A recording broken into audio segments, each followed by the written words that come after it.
wayo yan arewa ga mai sannan ga sun kajika ana bugun mu an hana ni kokawa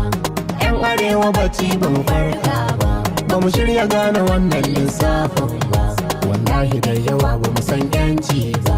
abinda na sani ba zan bohe ba nauyin da ke wuya ban kina sauke ba ba wai batun kisan kai ko sata ba matsala ta kidnapping ko bandit ba zama cikin kara zuba ba mu dena ba shirme da bambadanci bai yanke ba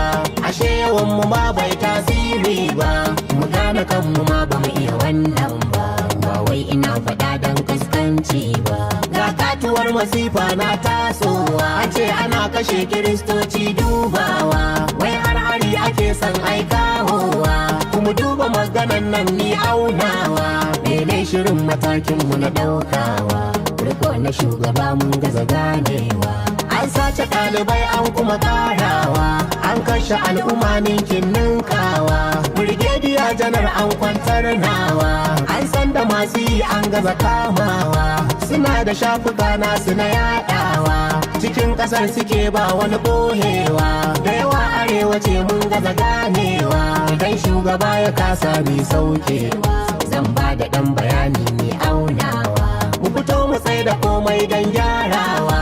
a midiya da fili ba bohewa matasan mu hankalin ku yayo dawowa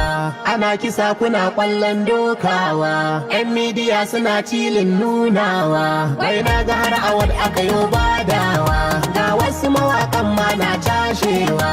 ana ta sa calan domin burgewa da za mu tsaye da komai macin mawa bakin cikin mu fili ne nunawa mu rubuta duk rahoto mai turawa wuta tana tahowa mai cinyewa mu dakile harin karni kasawa aikin na 'yan ƙasa ne ba warewa talakawa da shugabanni ni dagewa matsalar tsaro bala'i hana rintsawa kada mun sake mu rasa tudun dafawa mu gaya wa duniya su kuma ganewa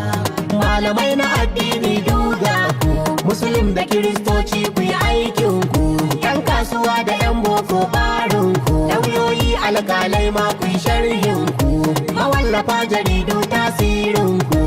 masu shirya fim waka layin ku duka 'yan ƙasa na ce ku yi ta bayanin ku da addu'a da aiki sai mun girku matsalar kwata kowa ce sai mun ninku mu fito mu kare haƙƙi na shaida ku Tijjani Gandu ne da na ja aikin ku Allahu ya tsare matsala ta auku Najeriya ƙasa ta